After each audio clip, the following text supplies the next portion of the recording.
73 में रूस में कम्युनिज्म का तोती बोलता था। वो जो चाहते थे करते थे।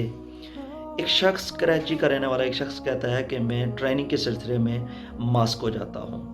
नमाज जुमा का वक्त होता है तो मैं अपने दोस्तों को कहता हूँ कि आओ नमाज जुमा अदा करने के लिए चलते हैं।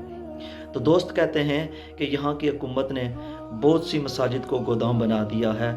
एक दो मसाजिद ही हैं जो कभी खुली रहती हैं और कभी बंद हो जाती हैं।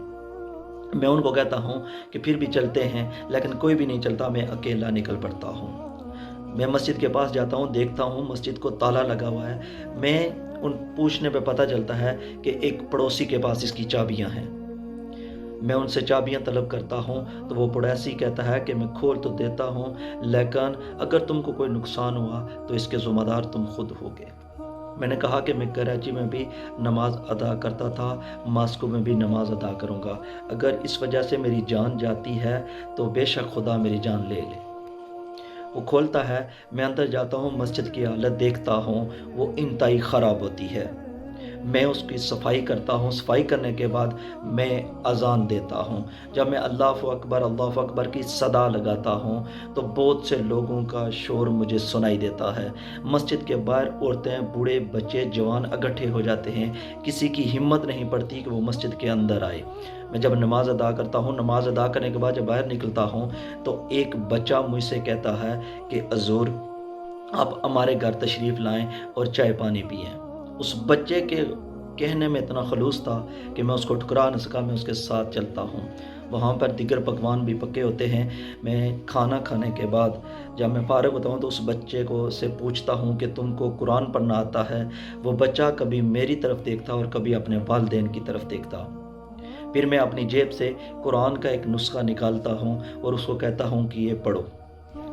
वो पढ़ना नहीं जानता था, वो नादरा नहीं पढ़ना जानता था। जब मैंने उसको कुरान पढ़ा, एक आयत पढ़ी, तो उस बच्चे ने आगे फर फर पढ़ना शुरू कर दिया। मैं हैरान होता हूँ, कभी बच्चे की तरफ देखता हूँ और कभी वालिदैन की तरफ देखता हूँ कि वो बच्चा इतनी रवानी के साथ कुरान कैसे पढ़ रहा है जबकि उसे देख कर पढ़ना नहीं आता। मैं पर पूछने पर उसके वालिदैन कहते हैं कि इस हुकूमत ने कुरान रखने पर पाबंदी लगा दी है। हम अपने घरों में कुरान नहीं रख सकते। एक नुस्खा भी रखें तो उसको कत्ल कर दिया जाता है।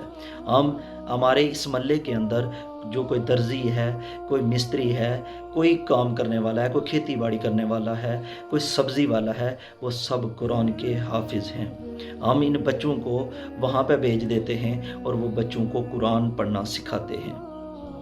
इस वजह से हम घरों में कुरान नहीं रखते बल्कि इन बच्चों को हाफिज़ कुरान बनाते हैं। वो कहता है कि मैं हैरान होता हूँ। मैं बाहर निकलता हूँ और देखता हूँ गली के जितने भी बच्चे थे, जिससे भी मैंने कुरान सुना उसने फर फर कुरान सुना दिया।